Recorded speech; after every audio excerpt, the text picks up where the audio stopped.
ये जो अनशन हमने कल शाम से शुरू किया, इस बारे में और ख़ासकर सज्जाद साहब के इसमें शिरकत के बारे में कारगिल के मेरे दोस्तों ने मुझे कुछ कहने को कहा, तो इसलिए मैं दो लफ्ज़ कहूँगा। ये वजूहात उनको पूरी तरह बखूबी मालूम है। कल शाम को हमने सज्जाद साहब के हाज़िरी में और एपेक्स बॉडी के का अशरफ और का क़य्यूम और हम बैठे थे, ये फ़ैसला लिया आखिर में कि इस अनशन में इस बार फ़िलहाल ना एपेक्स से कोई रहें, ना केडीए से कोई रहें, सिर्फ पदयात्रा में जो आएँ वही करें।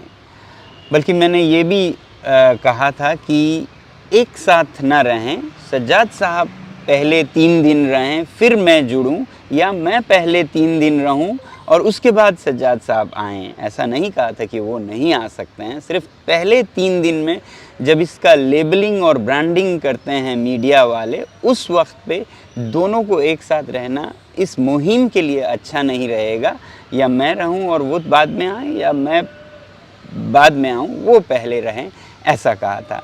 अब ये भी क्यों ऐसा सोचना पड़ा, इसके बारे में बताता हूं मैं।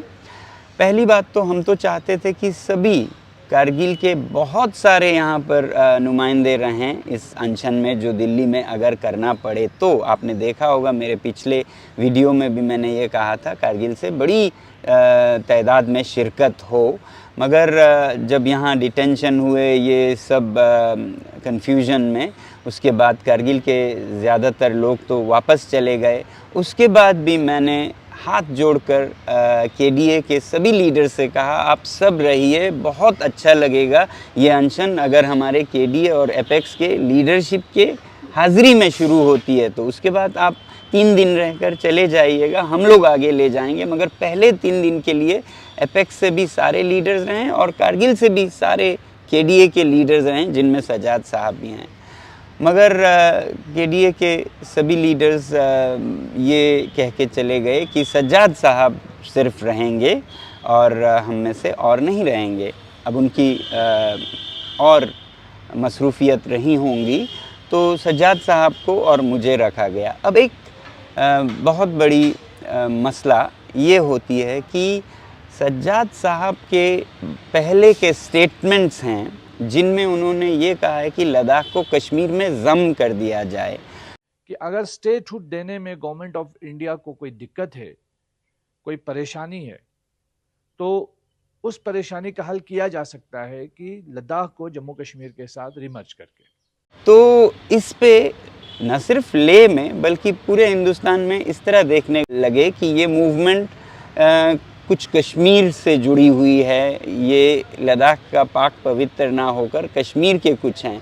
अभी रिसेंटली 3-4 दिन पहले हमारे करगिल के हमारे लीडर सज्जाद करगिली, जो कि करगिल डेमोक्रेटिक अलायंस के कोर ग्रुप के मेंबर हैं, लद्दाख के इश्यूज को सेपरेटिस्ट लीडर के साथ डिस्कस करने का क्या मतलब है?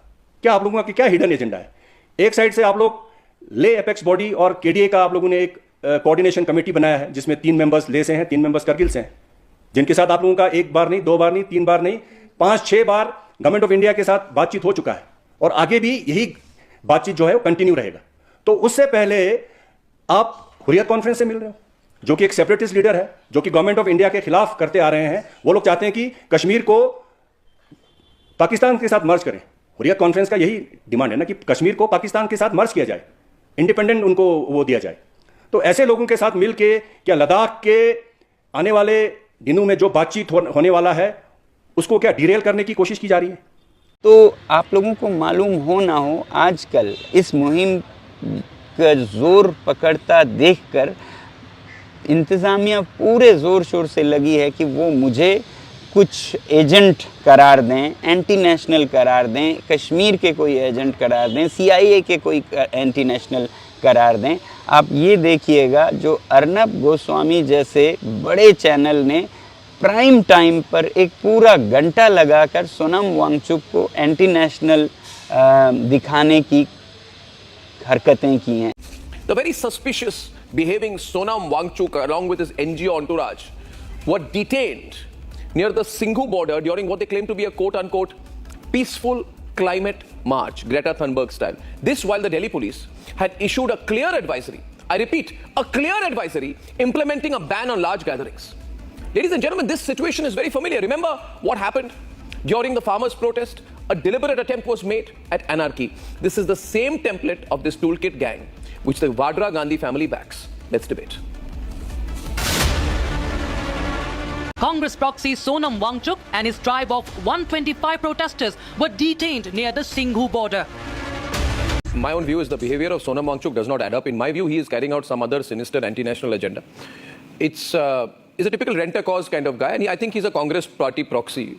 Which has to be also brought to table is that this whole projects that he did, whether it was climate change and other things, they were given by funds by what? Ford Foundation, Tata Trust, Dan Church, and Karuna AIDS and all that stuff. Now, this Ford Foundation, George Soros and other foundation completely gave all backing to his studies. ऐसी बहुत हो रही हैं, पूरे social media पर है, अब तो मेन स्ट्रीम मीडिया पर भी ये दिखाया जाने लगा। ऐसे में मैंने ये कहा कि हम दो, अगर सिर्फ हम दो एक साथ दिखे तो मीडिया हमें ज़रूर इस तरह से लेबल करेगी, नहीं भी करे तो वो लोग ऐसे मीडिया को भेजेंगे ताकि वो ये कहें कि इस तरह का है ये मूवमेंट जिसमें ये लद्दाख को फिर से कश्मीर में जोड़ना चाहते हैं, और जिससे फिर लद्दाख में लेह में बवाल मचेगा और लेह और कारगिल की हम-आहंगी टूट जाएगी। और उसको देखते हुए मैंने ये कहा कि फ़िलहाल हम ये मौका उनको ना दें, और पहले 3 दिन में जबकि ये सब रंग चढ़ते हैं उस वक्त पे दोनों साथ ना हों, या मैं पहले 3 दिन रहूं उसके बाद वो आएँ, या वो पहले 3 दिन रहें और जो होता है देखने के बाद फिर मैं आऊं या ना आऊं। क्योंकि मैंने ये भी कहा कि अगर ज़रूरी है दोनों साथ करने का तो मैं चाहूँगा कि मैं इस बार नहीं करूँ, या तो कैंसिल कर दें या मैं हट जाऊँ। क्योंकि अगर मुझ पे वो इस तरह का रंग चढ़ाने में किसी एजेंट के हैं, हम कश्मीर के हैं या CIA के हैं या बाहरी हैं, चीन के हैं, जो वो कोशिश कर रहे हैं, वो अगर ज़रा सा भी वो कामयाब हो गए तो अभी तक जो मेरा ज़रा सा असर है या मदद है इस आंदोलन को, मूवमेंट को, वो ख़त्म हो जाएगा और अगली बार से मैं इनफेक्टिव हो जाऊंगा, मेरा कोई असर नहीं होगा, कुछ मदद भी नहीं कर पाऊंगा। उससे बेहतर है कि मैं इस बार नहीं जुड़ूं, आप ही लोग कीजिए, सजाद साहब बैठिए और करिए, मैं इस बार अलग रहूंगा, अगली बार फिर करूंगा। क्योंकि ज़रूरी है कि मेरे ब्रांड पर जो पैट्रियोटिक लेबल है उस पर ज़रा भी दाग ना आए, क्योंकि बहुत कोशिश की जा रही है एंटी नेशनल दिखाने की। तो एंटी नेशनल तो नहीं कहूँगा, मगर जो उनकी कश्मीर के बारे में स्टेटमेंट्स दिए गए हैं उनको एक्सप्लॉइट ज़रूर करेंगे, वो बेवकूफ़ नहीं है, ऐसा ही करेंगे।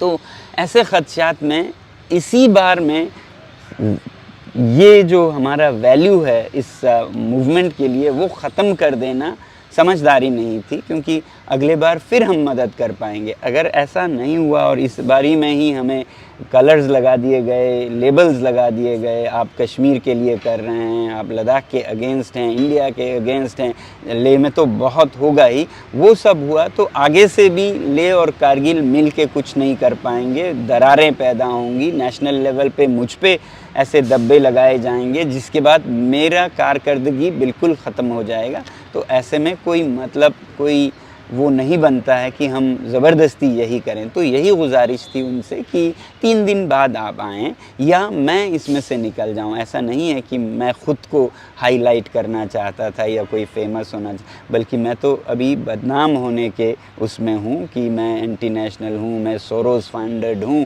ये हर जगह फैल रहे हैं। आप लोगों को नहीं मालूम हो तो ज़रा देखिएगा। तो इसको हवा देकर उनकी मदद करना समझदारी बिल्कुल नहीं थी, इसलिए मैंने ये अर्ज़ किया उनसे और उन्होंने माना भी। उन्होंने माना, कहा अशरफ अली से पूछिएगा, उनके हाज़िरी में ये फ़ैसला हुआ और उन्होंने कहा तब ठीक है आप बैठिए, हम नहीं बैठेंगे। फिर उसके बाद वो ये कहें थोड़ा हमें तकलीफ़ हुई, मगर ठीक है। अभी भी मैं उनको ये कहता हूँ कि आप आइए, बैठिए, मैं हट जाऊँगा और इस तरह से हम अगले बार के लिए तो कम से कम ये पोटेंशियल अपना बरकरार रखेंगे। लिहाजा आप लोग ये प्लीज़ समझिएगा, मैं तो चाहता हूँ कि हम सब मिल के बैठें, मगर कोई रहे नहीं कारगिल से ना मुसाफिर रहे ना लीडर रहे, तो ऐसे में सिर्फ मैं और सज्जाद साहब करते तो ये सब हो जाता, इसलिए हम नहीं कर पाए। आप सब समझदार हैं, मेरे ख़्याल से आप समझेंगे, और इस वक्त पर जब हम मिलकर एक बहुत बड़ी जद्दोजहद में हैं, ऐसे क्या कहेंगे कन्फ्यूजन्स को फैलने नहीं देंगे, और आगे बहुत रास्ता लंबा है, सफ़र आसान भी नहीं है, तो यारी दोस्ती के साथ हाथ मिलाकर हम आगे बढ़ेंगे। शुक्रिया, जुले सलाम।